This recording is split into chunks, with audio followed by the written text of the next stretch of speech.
Bhagavate Vasudevaya.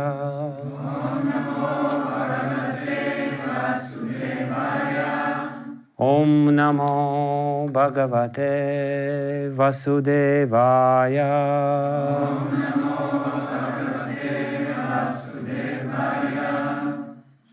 Narayanam Namaskritya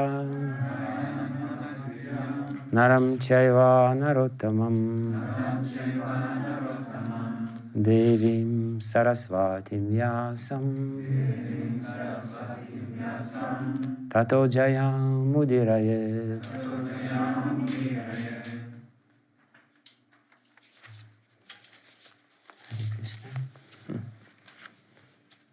I'm very happy to be with all of you this evening. It's a different place. Since the last time I was here, it's completely changed. I'm shocked. I feel like I'm back to Moscow or something. So, anyway, I asked Gunavatar Prabhu, what shall I speak about? He was adamant. He didn't tell me. So, I'll speak a little bit about this very interesting verse in the 18th chapter of Bhagavad Gita, towards the end, 63rd verse of the 18th chapter.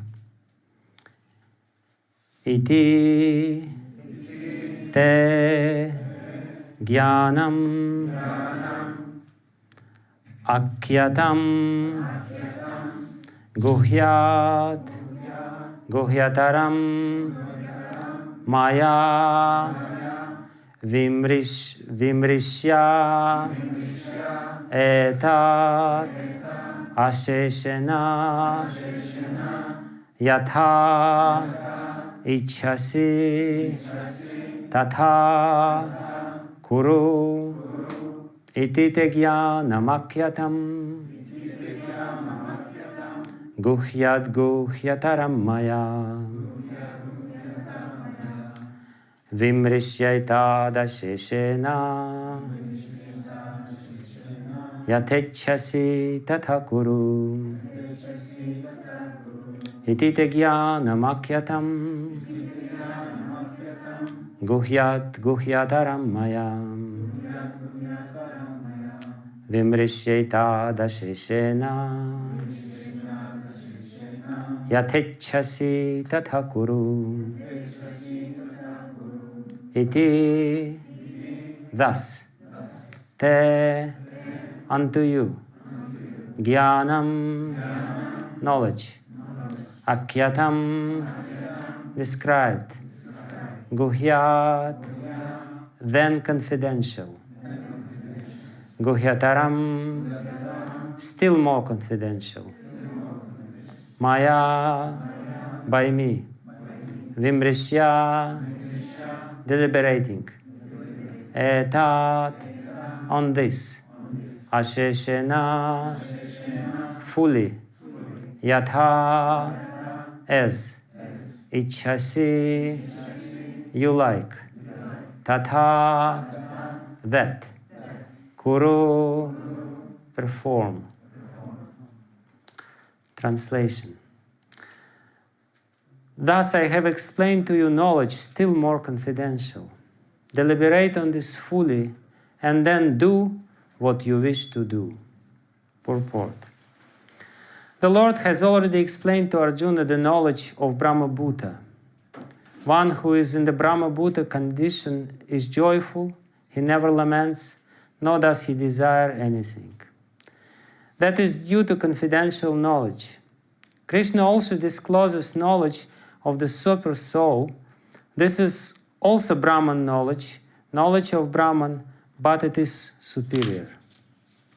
Here the words yathechasi tatha kuru, as you like, you may act, indicate that God does not interfere with the little independence of the little living entity. In Bhagavad Gita, the Lord has explained in all respects how one can elevate his living condition. The best advice imparted to Arjuna is to surrender unto the super soul seated within the heart. By right discrimination, one should agree to act according to the order of the super soul. That will help one become situated constantly in Krishna consciousness, the highest perfectional stage of human life. Arjuna is being directly ordered by the personality of Godhead to fight. Surrender to the Supreme Personality of Godhead is the best interest of the living entities. It is not for the interest of the Supreme. Before surrendering, one is free to deliberate on this subject as far as the intelligence goes.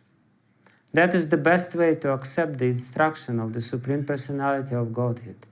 Such instruction comes also through the spiritual master, the bona fide representative of Krishna. Srila Prabhupada ki. Iti te jnanam akyatam guhyat guhyataram maya vimrishyaitada sheshana yatechasi tatha kuru. Thus I have explained to you knowledge still more confidential. Deliberate on this fully and then do what you wish to do. Namo Vishnu Padaya Krishna Prashtaya Bhutale Srimate Bhakti Vedanta Swami Niti Namine Namaste Saraswati Devi Gauravani Pracharine Nirvishesha Shunyavadi Paschatyade Shatarine Vanchakalpatarubhescha Kripa Sindhu Vyevacha Patitanam Pavanebhyo Vaishnavebhyo Namo Namaha. Jai Shri Krishna Chaitanya Prabhu Nityananda Shri Advaita Gadadhara Srivasadi Gaura Bhakta Vrinda. Hare Krishna Krishna Krishna Hare Hare Hare Rama Rama Rama Hare Hare. Aradhya Bhagavan Vrajesha Tanaya Stadhama Vrindavanam Ramya Kachidupasana Vrajavad Vargena Yakalpitam Srimad Bhagavatam Pramana Mamalam Prema Pumartamahan Sri Chaitanya Mahaprabhur Matamidam Tatradaro Naparahan Ajanuvamita Bhujokana Kavadatu Sankirtanaya Kapitaro Kamalaya Taksha Vishvambaro Dvijavaro Yugadharma Palavande Jagat Priyakaro Karunavatar Yantah Pravishya Mavavachim Imam Prasuptam Sanjivayate Kila Shakti Darak Swadhamna Anyam Shahasta Charana Shravana Tvagadim Pranannamo Bhagavate Purushaya Tubhyam.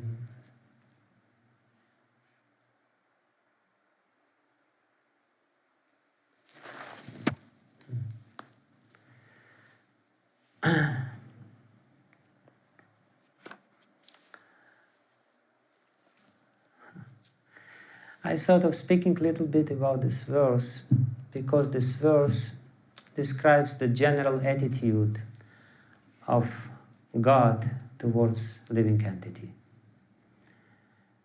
Krishna wants us to surrender, but he doesn't force us to surrender. That is the difference between God and surrendering to God and surrendering to anyone else. God essentially leaves us free, and this freedom is very essential for the living entity to act. Once Prabhupada was speaking with one Indian man, and Prabhupada was glorifying Bhagavad Gita, and the Indian man was agreeing with him. He would say that, yes, Swamiji, Bhagavad Gita is my favorite book too. And I have a favorite verse in Bhagavad Gita. Srila Prabhupada asked, what is your favorite verse? And he said, do whatever you like.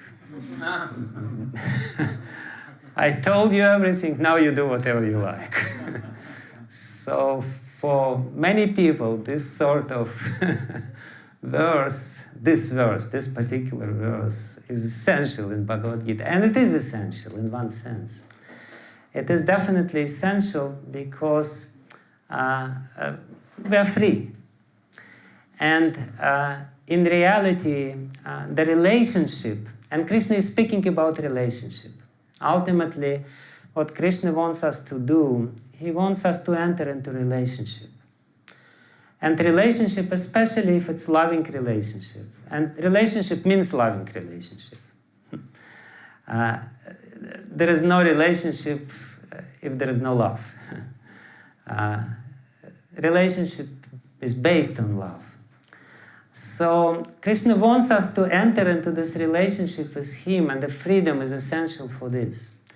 This is the simple truth which people in this world don't understand, unfortunately.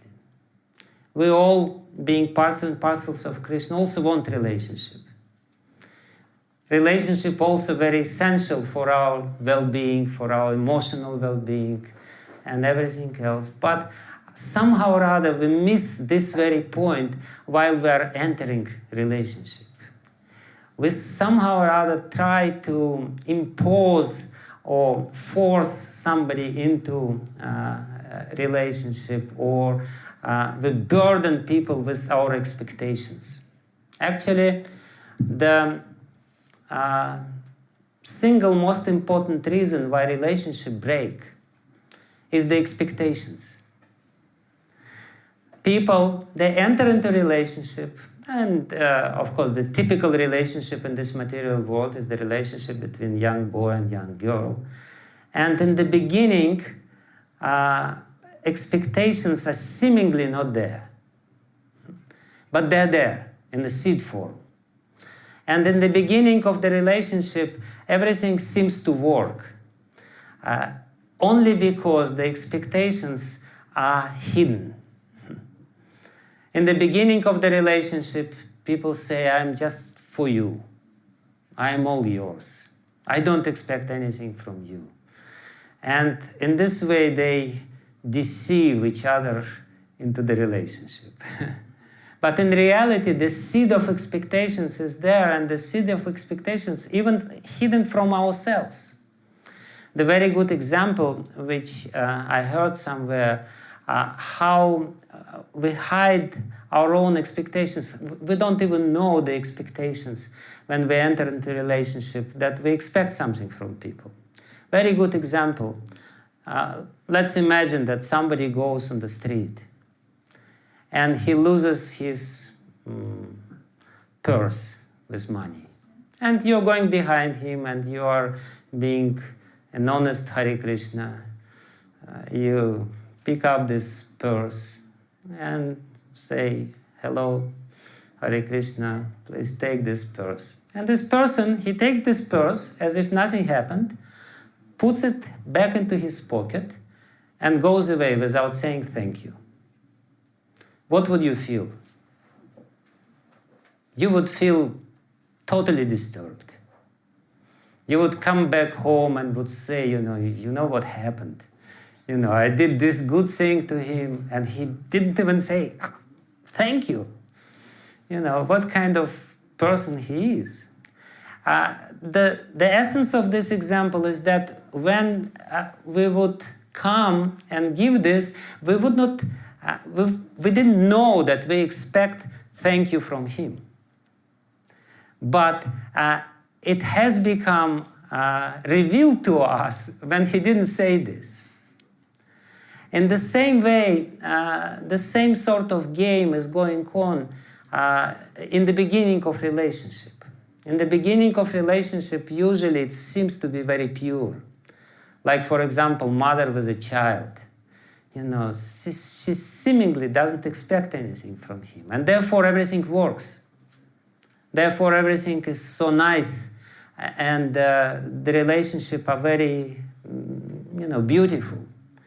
But then the expectations grow and grow and grow. I, being somehow or other teacher in this movement, people come to me and say, please bless us, we want to get married. And, God only knows, with such a heavy heart, I give these blessings to them.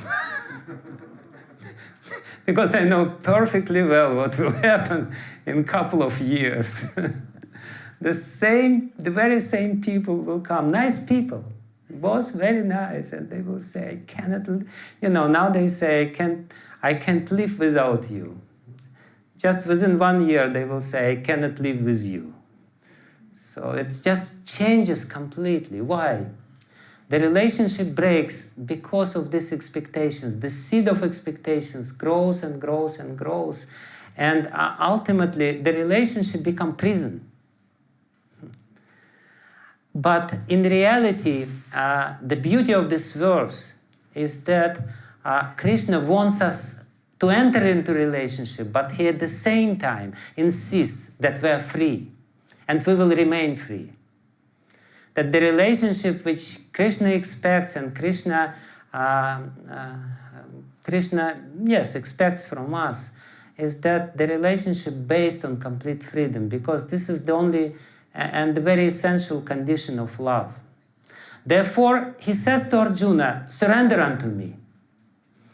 And sometimes people cannot understand why God, if Krishna is so proud, he says, surrender unto me. Like recently I was giving one seminar, and I was explaining, how people cannot be really happy in this world without Krishna. Without relationship with him, without surrendering to him. And, one young man approached me and he said, this is ridiculous. Why Krishna made this world like this, that we have to surrender? Why did he did this? Why did he not do this world so nice? I said, because the surrender is natural, because we are so small. We are tiny. We are part. The nature, the dharma of the part, the very nature of the part is to be surrendered of the whole, is to be harmonious and harmoniously act within the whole. If we are not surrendered, it means that we are useless, basically. That we are not acting within the complete whole. We are trying to artificially prove our own independence, whereas in reality we are not independent. We are dependent. We are always dependent. We are dependent by nature. When Krishna says, surrender unto me, he basically means to say, just be yourself. Do what you're supposed to do, not because I want you to do, but because this is your nature. There is nothing wrong with him saying this, surrender unto me. But at the same time, he says, surrender unto me, but first you think about it. Don't do it blindly. Don't do it with heavy heart. Don't do it unwillingly. I don't want it. Only when you understand it completely. It's very beautiful verse when Krishna says, I told you everything, now think. Because the very act of thinking is the source of freedom. The freedom comes from our intelligence. And God gave us intelligence just to make sure that we remain free. The problem of the living entity is that we always try to switch off our intelligence. Sometimes we want to surrender, but we want to surrender blindly. So Krishna doesn't want blind surrender, and Krishna doesn't want to force us into surrender. He wants us to be completely clear that this is what we want. This is what we need. This is what is essential for us. And he knows that it's difficult for us to surrender. The whole Bhagavad Gita is about this. Bhagavad Gita starts with this point when Arjuna says, okay, Krishna, I'm completely bewildered. I'm completely, I don't know what's going on. I'm in a very difficult situation. I'm surrendered soul. I don't know what to do. Please tell me what to do. I am your disciple. Please order me what to do. And then immediately Arjuna says, but please don't ask me to fight.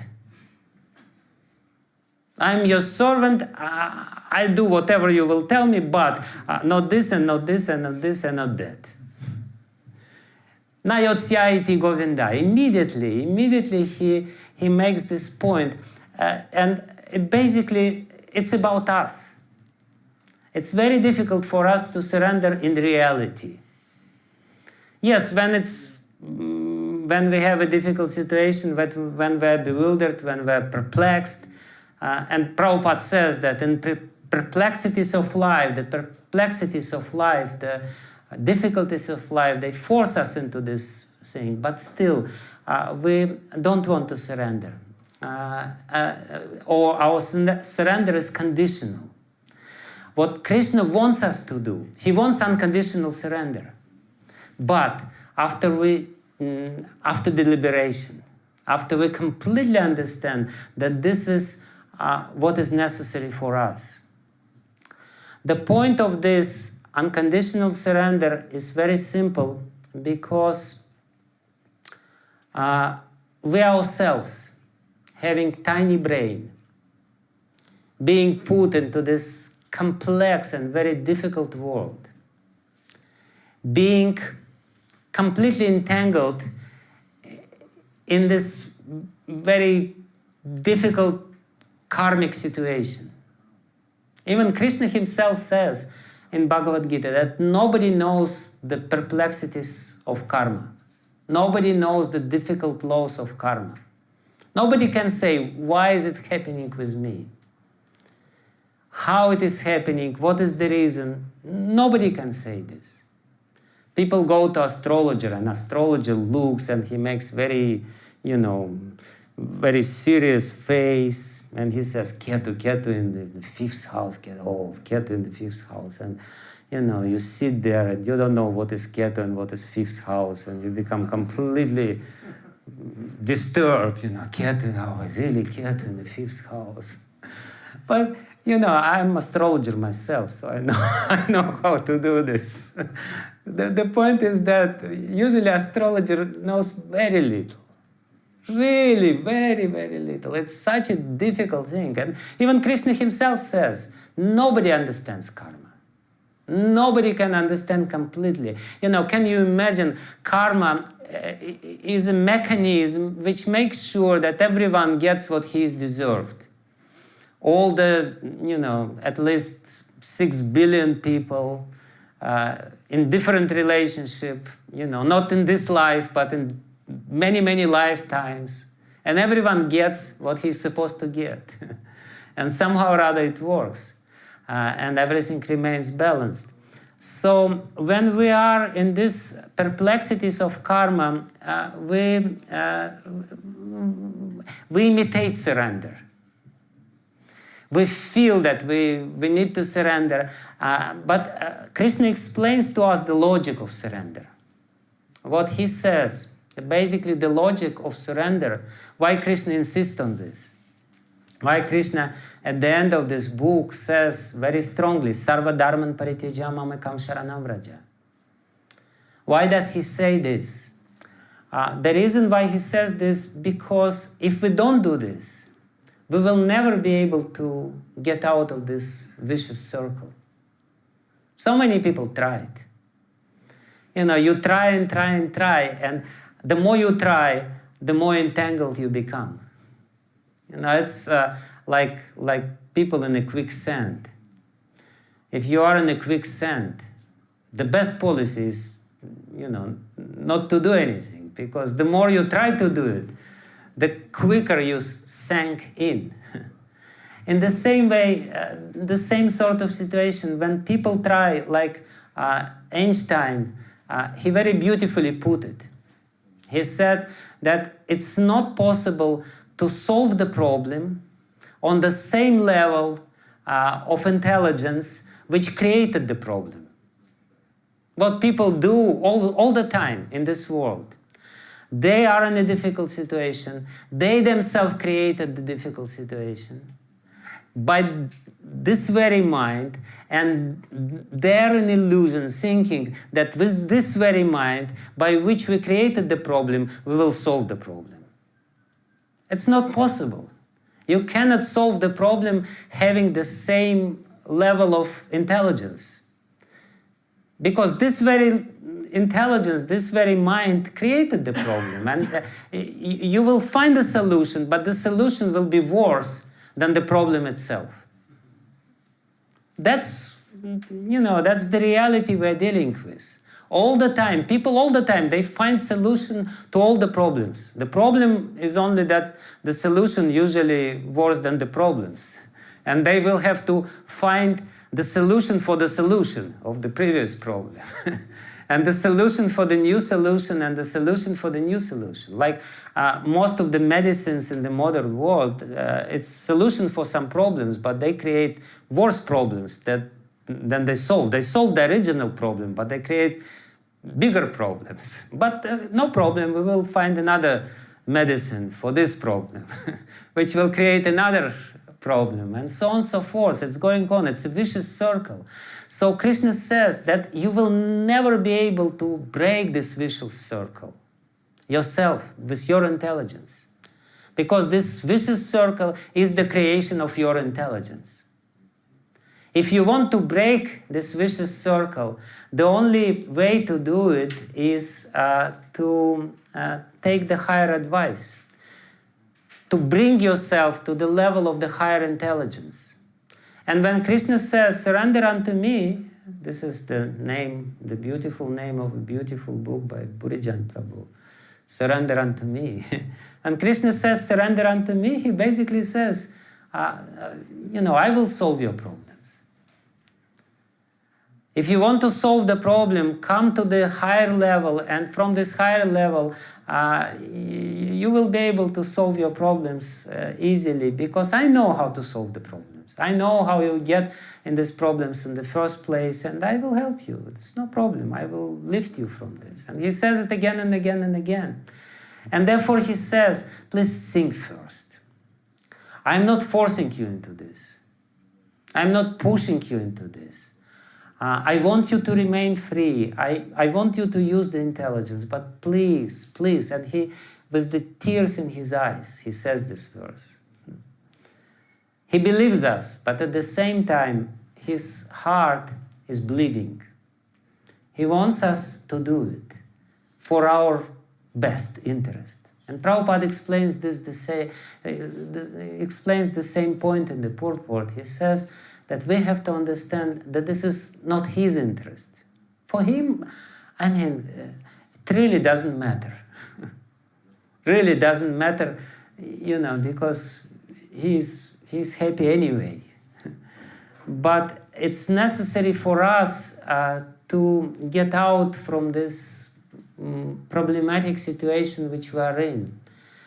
And I want to say a few words about the different types of surrender, which Srila Jiva Goswami very beautifully explains in Bhakti Sandarbha. Because surrender is a part of bhakti. It's an essential part of, it's an attitude. Without surrender, love will not happen.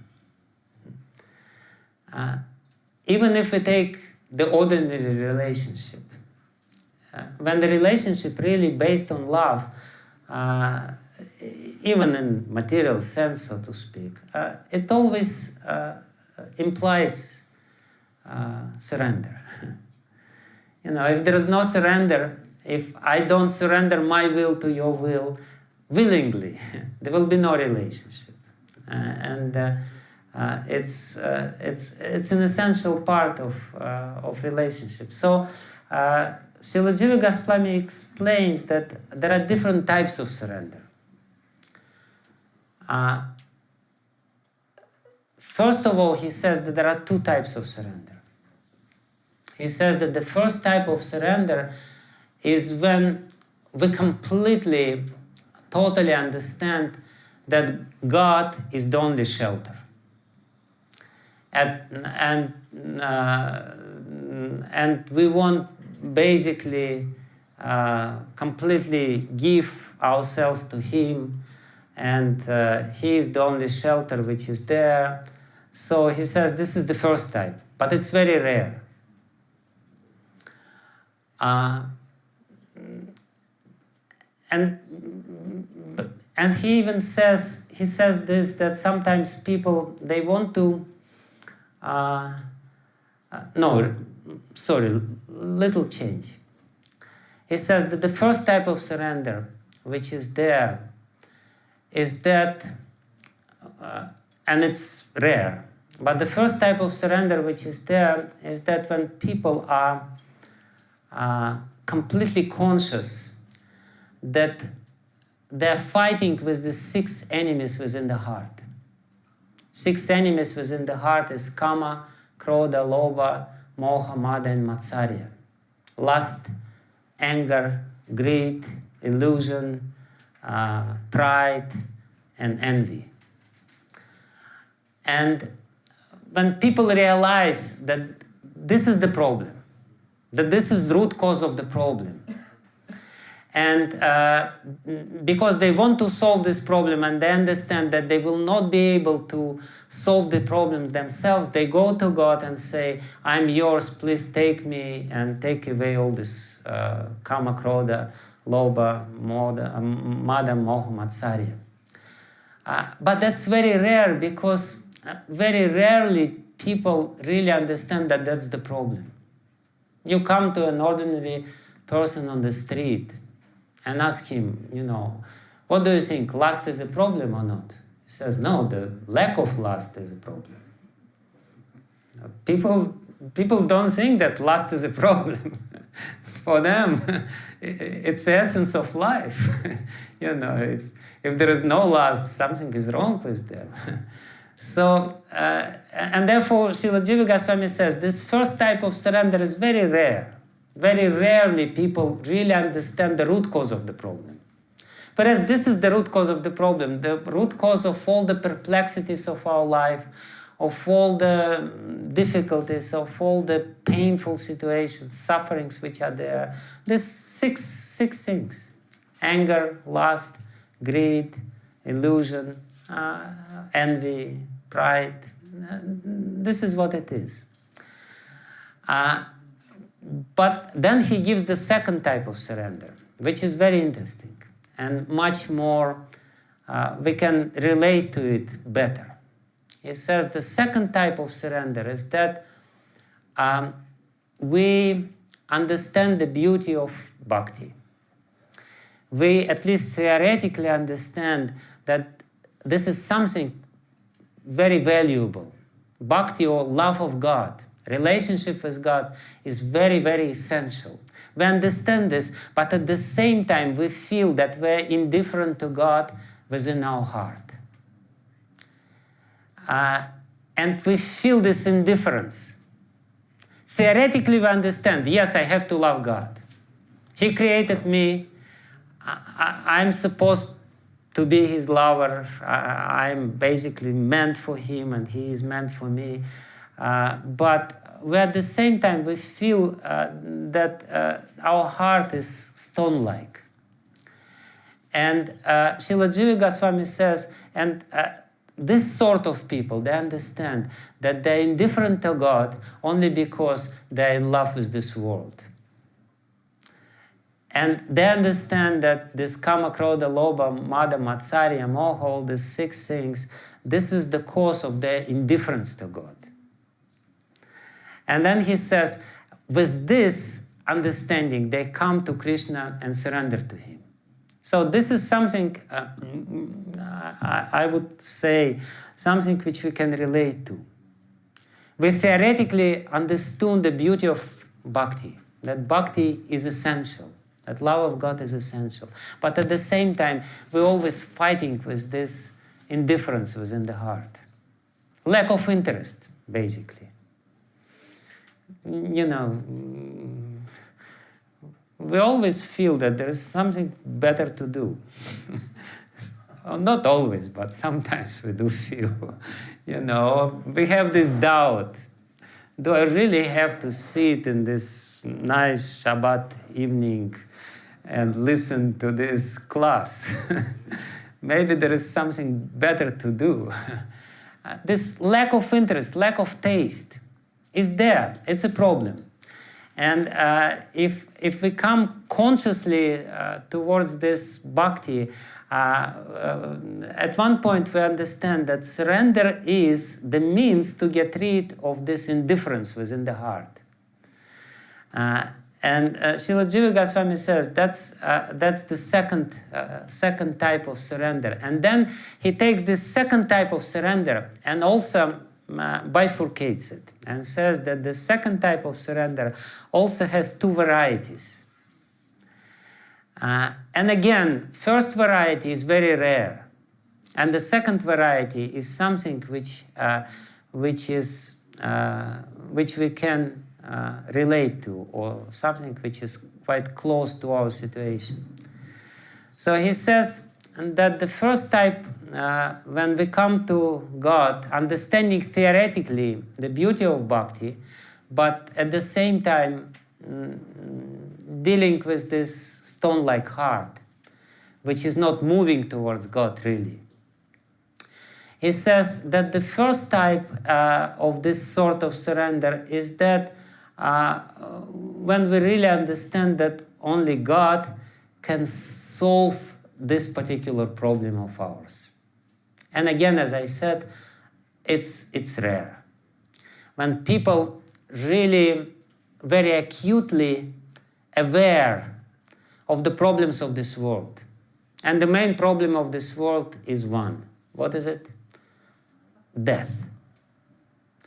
If people are very acutely and intelligently understand that I have to find a solution for this problem, and only God can solve this problem, the problem of death, the problem of basically that our existence is as Prabhupada beautifully puts in introduction to Bhagavad Gita, our existence it's in the very atmosphere of non-existence.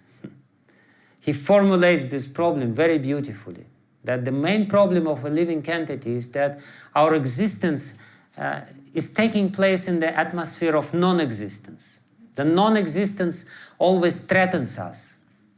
So Srila Jiva Goswami says, when we understand that this is the problem, and we try to find a solution and come to God, understanding that only Him can find solution to this problem, then we surrender to Him. But then he says, then there is another situation, when people, they tried all other means to solve their problems. They went to all astrologers, and they did some yoga, Iyengar yoga, and they were in this triangle asana for many hours. It's very interesting. When Iyengar, he was, I don't remember how many years, he was 92 or something, when he died. We discussed it with one devotee, and this devotee very sincerely, he said, I thought he will never die because he's such a big yogi. But even he, Iyengar, greatest yogi, somehow or other he also died because of kidney failure. And triangle asana didn't really help. Ultimately didn't help. So Srila Jiva Goswami says the second type of surrender is that we tried. We tried to take shelter of this and take shelter of that. Try to take shelter of this yoga, this process, or this or that. And ultimately we realized, yes, there is only one solution to this, is to surrender to God. By the mistaken trial, by this process of mistaken trial, we are coming to our senses and understand that we have to surrender to God. And then we will be able to execute surrender. Because as I said, again, it's not easy. It's not really easy. Prabhupada also very beautifully puts it. He said, our irrational unwillingness to surrender. Rationally, we understand we have to do it. On a rational level, on the level of intelligence, we understand, yes, it's something good, but there is irrational resistance to this.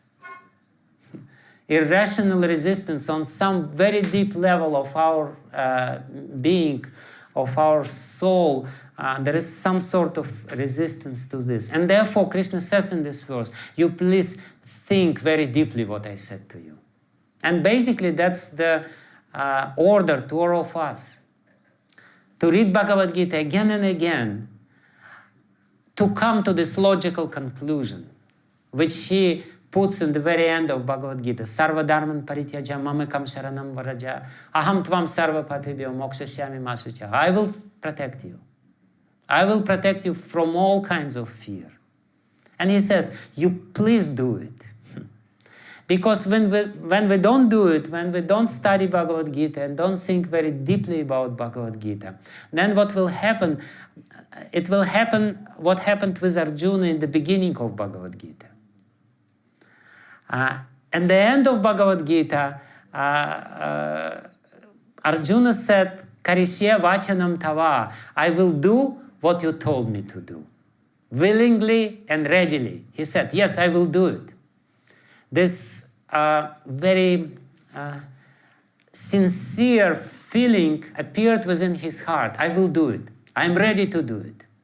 I will do whatever you tell me. But in the beginning, as I said, he said, yes, I am surrendered soul, but I will not fight, and don't ask me too much. You know, I am surrendered soul, but, you know, please don't bother me. You know, give me chanting beads and the name, and I will go my way and you go your way, no problem. So what I want to say is that, and in between these two, Karishye vachanam tava and Shishyasteham shadimam tvam prapanam, in between these two statements, the whole Bhagavad Gita is there. And at the end of Bhagavad Gita, therefore, Krishna says, please think very deeply. Because to think about Bhagavad Gita, read the Bhagavad Gita again and again and again, and try to think. Asheshana, he says specifically, he says, think about it so that nothing will remain ununderstandable for you.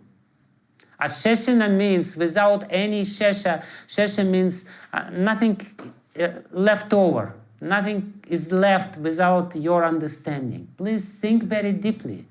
And when we think very deeply, then the natural surrender will appear in the heart.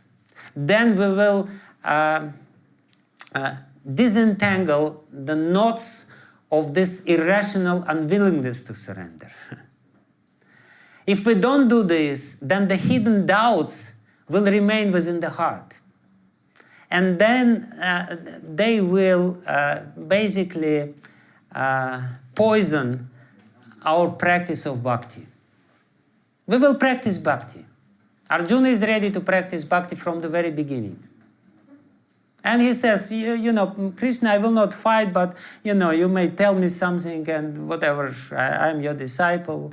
This is your right. You please sit on the asasana, chant Hare Krishna, and, you know, I will listen to you.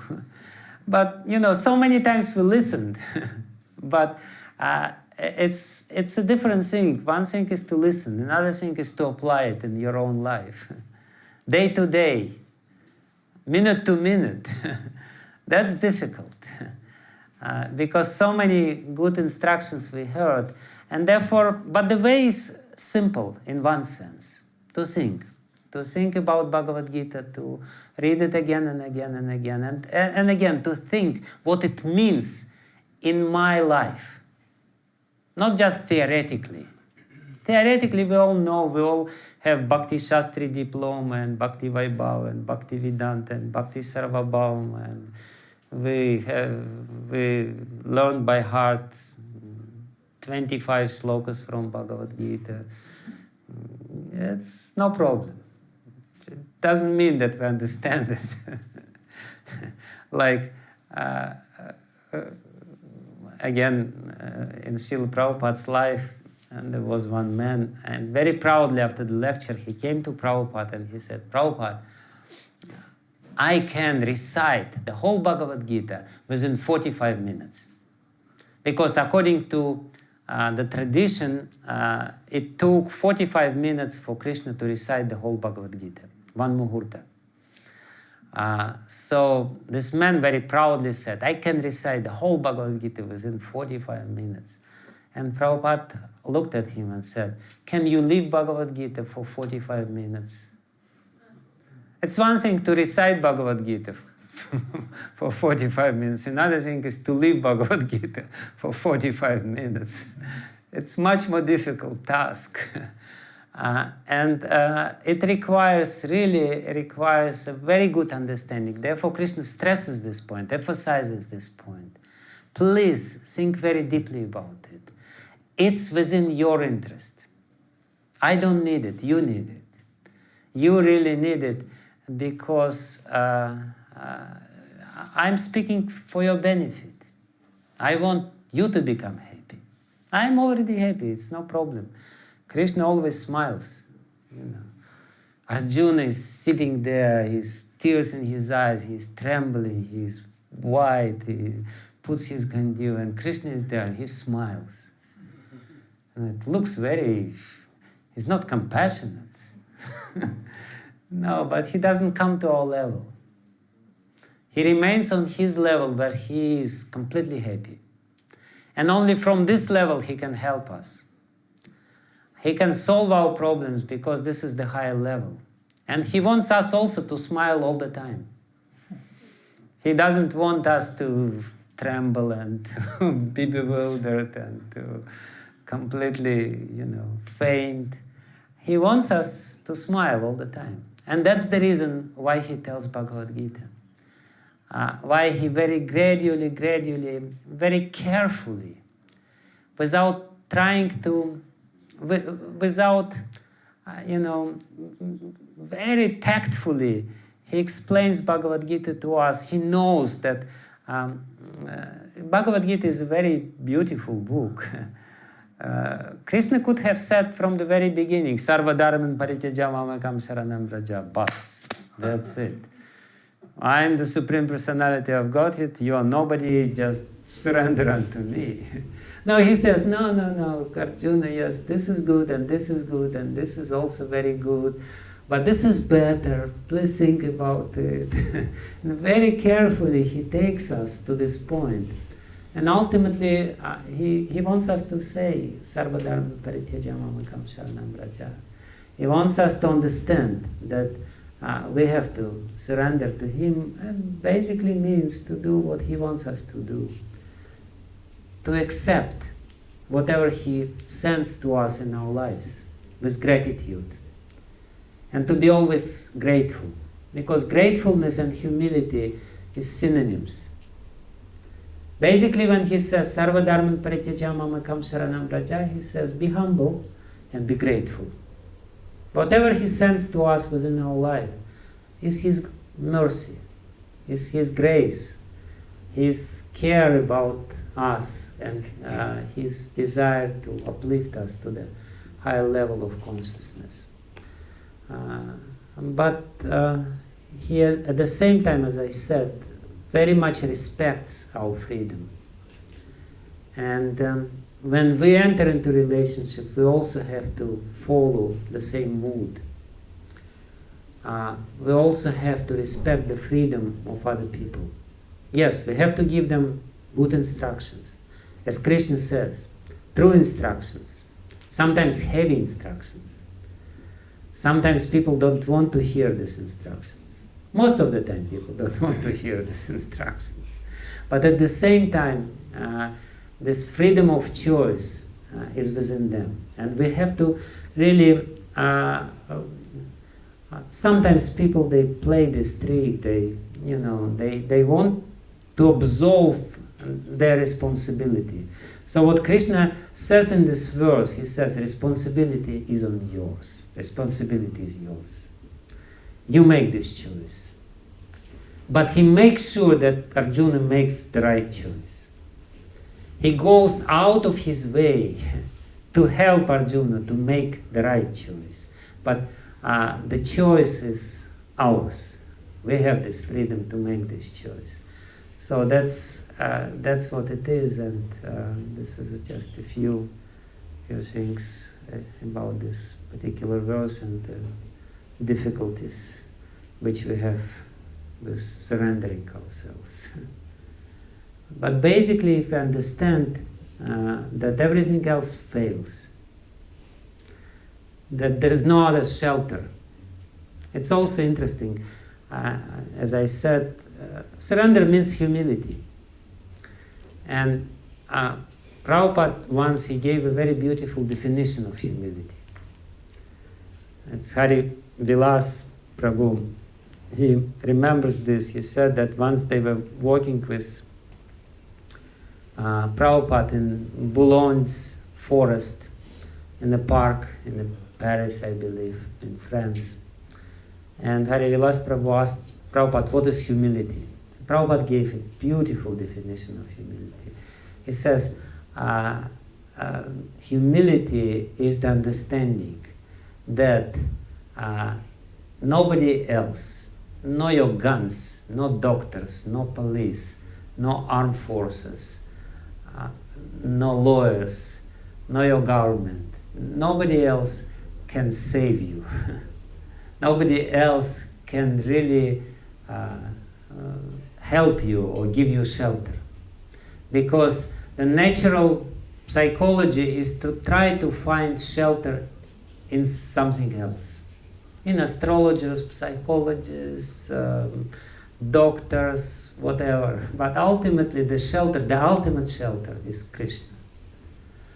And that's humility. If we understand this, that He's the shelter, He is the only one who can really give us protection, then we will become happy. Then we will smile. And if we don't understand this simple point, it will be very difficult for us, because we will always try to find shelter in something else. And there is no really shelter in anything else. Anyway, thank you very much. Yes. The word surrender is quite confusing. Confusing. Yeah. Can you define how define surrendering? Well, I will not define it. I will quote Srila Jiva Goswami how he defines this. He takes the definition which is given there in Vaishnava Tantra, in Anukulyasya Sankalpah Pratikulyasya Varjanam Rakshishyatiti Vishvasavoptritve Varanam Tata Atmanikshepa Karpanya Shadvidha Sharanagati. He defines surrender by this verse, which lists the 6 limbs of surrender, to accept whatever is favorable for the mood of surrender. I will explain a little bit. He says surrender basically that we accept whatever is favorable or whatever Krishna likes, and we do what he likes, and whatever is nourishing this mood of surrender. It's also included into this anukulyasya. Sankalpah. We accept this. Basically we do what God likes, and we don't do what He doesn't like. And Pratikulyasya Varjanam, we reject whatever He doesn't like or whatever is contrary to the mood of surrender. Like, for example, why in every religion it is said, in all monotheistic religion it is said, don't worship anyone else. Because it's not really, especially here in Judaism or Muslim religion or whatever, and they all say he's very jealous God or whatever, but it's really contrary to the mood of surrender. The shelter is only one, it's God. So and then Rakshitya, the understanding that God protects us, that in all situations He gives the protection. And really, if we analyze our life, we will feel that how He protected us in difficult situations. And then Goptritve Varanam, to accept God as our maintainer, who not only protects us but also maintains us, gives whatever is necessary. So Srila Jiva Goswami says that the essence of the 6 limbs, the 2 others is that Atmanikshepa, when you give everything to God or surrender completely your whole personality, and Karpanya, you're very humble. Srila Jiva Goswami says the essence of the 6 limbs is this 4th limb. 4th limb, Goptritve Varana. That understanding that we are dependent on God in our existence. That He gives us everything. That He gives us the air to breathe. That He gives us the water to drink, and everything is there. He provided. He provides. So if we understand what happens, we're being tiny little living entities working in chemical laboratories and biochemical laboratories creating some genetically modified products. We, imagine or fancy ourselves as being independent on God. And that's the whole gist, the whole essence of modern civilization, to how to become less and less dependent on God. I live in Moscow. Every now and then when they have big celebrations, they even, they change the weather even. They spend a lot of money and they shoot something in the air, and nice sunny weather is there. And they always try to create some artificial situation, but to prove that we are independent on God. But surrender basically means we're dependent. We are dependent on everything, in all regards. And if, there's so much surrender that, we breathe out and we may not be able to breathe in. Sometimes it happens, people just cannot breathe. When we're hale and healthy, it's not, we're into this illusion that everything depends on me, especially when we have young and strong body. But in reality, it's, we are dependent on Him, and this deep understanding how much we are dependent on God, and this whole creation, and this whole system is surrender. And that means humility also. And it means also gratitude. I'm grateful. We take so many things for granted. It's so funny, if you ask somebody, people, they always complain, I don't have this and I don't have that, I don't have enough money, I don't have, and they never think how much they have, how much we have, how much God gave us. No, this is normal, but if He dares not to give me what I want, He's a bad God. No, I don't like Him. It's like this. It's pride, human pride. Surrender means I put aside my pride and I understand reality. Much accepting the fact that every person has a mind that is dictating some kind of reality to that person.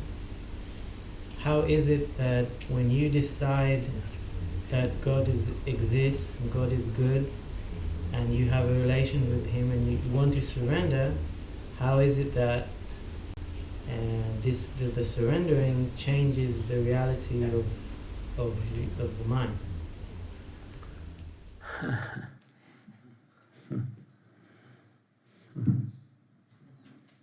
It's an interesting question.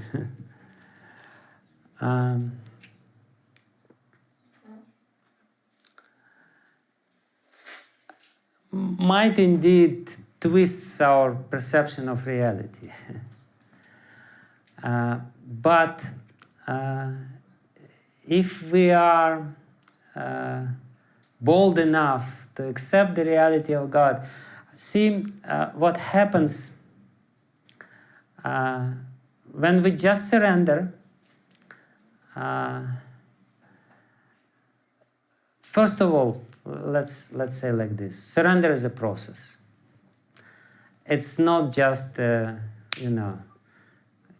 it's not you just switch the, you just turn the switch and everything just happened. Surrender is a process, and by following this process, like for example, accepting whatever is favorable and rejecting whatever is against this mood, the mood of surrender, or against the will of God. So by accepting this process, you gradually change your perception also of reality. Your mind will change. It's a gradual process of seeing more clearly God. Krishna formulates a very beautiful law of reciprocation. What happens in the beginning? Why people don't believe in God and have so many proofs that God doesn't exist. And in reality, He doesn't exist in their reality. Because God Himself says, if somebody doesn't want to see me, he will never be able to see me. Because how we surrender to Him, He reciprocates accordingly. If you are totally indifferent to God, you will live in reality where there is no God. Moreover, you will live in the reality which will prove you again and again and again that there is no God. And God Himself will prove to you that there is no God. He will make sure that you completely, totally comfortable in this situation. Because that's the law of reciprocation. And when we live in this situation, definitely we perceive worlds through our mind, and in this world which we perceive through a particular type of mind or attitude, we only see what we want to see. Even, it's a very simple,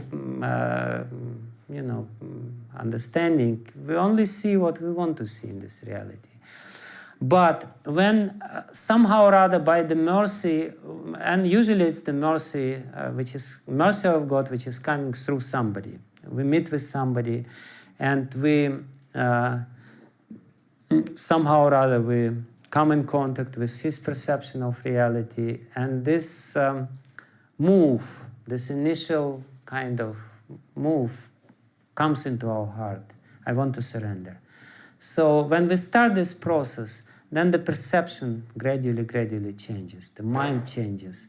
And we will start to see presence of God everywhere.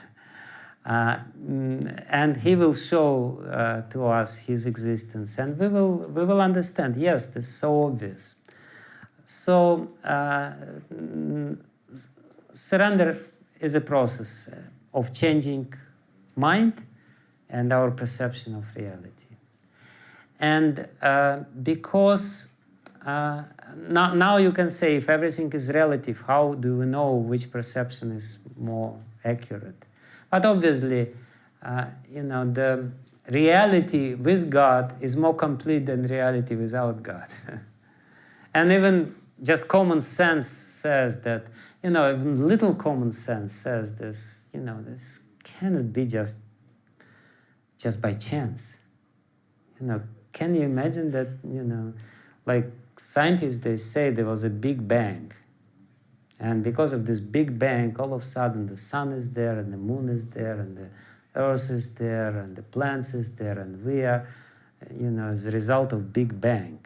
Usually after Big Bang, you're living in Israel, you know what Big Bang, what is the result of Big Bang?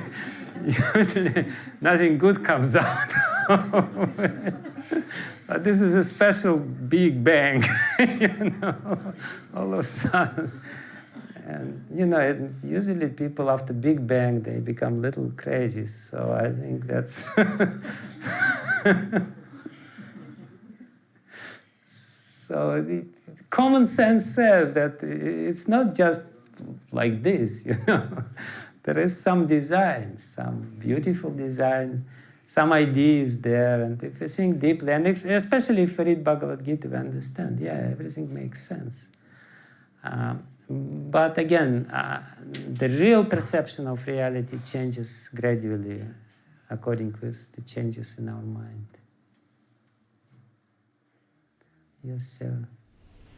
Махарадж, в третьем томе Шримад Бхагаватам, третьей части, в комментариях Прабхупада пишет, что общение с материалистичными людьми подобно смерти для трансценденталиста. Смысл может привести к смерти. Как быть, если на работе много общаемся с материалистичными людьми, даже дома? Can you translate? Yes, definitely I can translate. Srila Prabhupada writes in the third canto of Srimad Bhagavatam that the association with materialistic people is like death for somebody who is trying to pursue the spiritual path of the transcendentalist.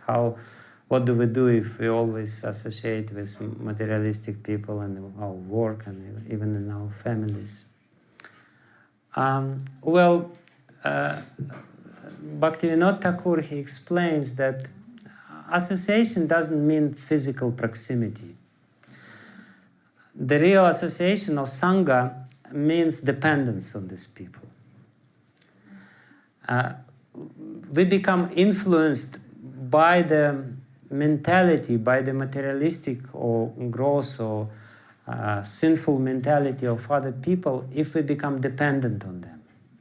If we just associate with people and we're not dependent on them, then there is no harm. The influence becomes very deep when there is this relationship of dependence. And dependence may be of different kind. It may be physical dependence, it may be emotional dependence. When we are emotionally dependent on somebody, then there is a very strong influence which is coming from this sort of association. And even in this case, if there is some dependence, because we do depend, if we work, we definitely depend on our boss, and some sort of dependence is there, then, it's poisonous, but there is an antidote, Against any poison, you can drink something which will make you poison-free. So association with devotees, when we associate with devotees, we try to depend on them. Again, if we want to be protected from the strong association, then the association with devotees has to be of different sort. It has to be really association of dependence, emotional dependence or whatever dependence. It's good. Then the influence will be stronger, and this influence will protect us from the other influences which are there. I guess we have to finish. Thank you very much.